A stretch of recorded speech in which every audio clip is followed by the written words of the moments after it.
আমরা বাংলাদেশ সেনাবাহিনী, police, RAB প্রশাসনের সমন্বয়ে একটি টাস্ক ফোর্স গঠন করে এবং স্থানীয় যে জনপ্রতিনিধি আছে সবার সাথে সমন্বয় করে আমরা আজকে বিশেষত কয়েকটি লক্ষ্য করে আমরা আজকে অভিযান পরিচালনা করি। সেক্ষেত্রে আমরা আপনাদেরকে বলতে চাই যে এটা হচ্ছে দক্ষিণাঞ্চলের প্রবেশদ্বার, বিশেষত বাবুবাজার ব্রিজ এবং পুস্তকলা ব্রিজ।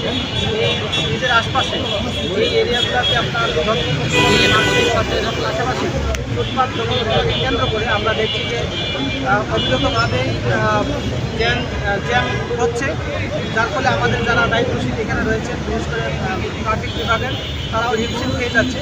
তো আমরা সম্মিলিতভাবেই আজকে এই বিভিন্ন গুরুত্বপূর্ণ বাজার রয়েছে, বাজার এবং রাস্তা, সেই রাস্তা এবং বাজারগুলোতে ফুটপাত দখল করার জন্য যাতে না হয় সেই জন্য আজকে অভিযান করছি। আপনারা যে দেখেছেন গত 2 দিন আগে আমরা গত 2 দিন ধরে মাইকিং করছি উপজেলা প্রশাসনের পক্ষ থেকে, যাতে অবৈধভাবে স্থাপিত ফুটপাত দখল করে স্থাপনা যেগুলো রয়েছে এবং অবৈধ পার্কিং যারা দখল করে আছে তারা যাতে অধিসংখ্যক এখান থেকে সরে যায়।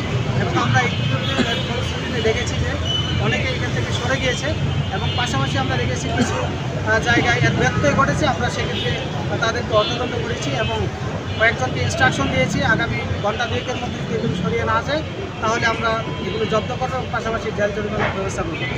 আমাদের এই যে অভিযান এটা অব্যাহত থাকবে। আমাদের যে সম্মিলিত টাস্ক ফোর্স, যে সেনাবাহিনী, র্যাব, পুলিশ, তারপর উপজেলা প্রশাসনের সমন্বয়ে যে টাস্ক ফোর্স আছে, এই টাস্ক ফোর্স নিয়মিত অভিযান পরিচালনা করবে।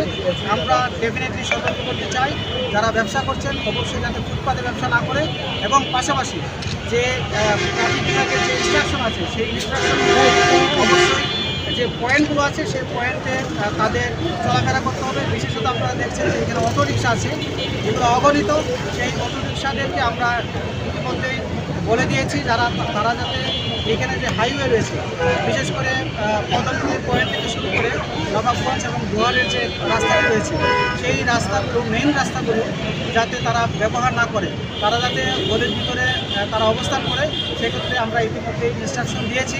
আমরা যাদেরকে এই মেইন রাস্তার মধ্যে দেখবো আমরা তাদের বিরুদ্ধে আইনগত ব্যবস্থা নেব এবং আমাদের যে ট্রাফিক রুলস আছে ট্রাফিক রুলস মেনেই এখানে সকল পর্যায়ের যানবাহন তাদের মানতে হবে।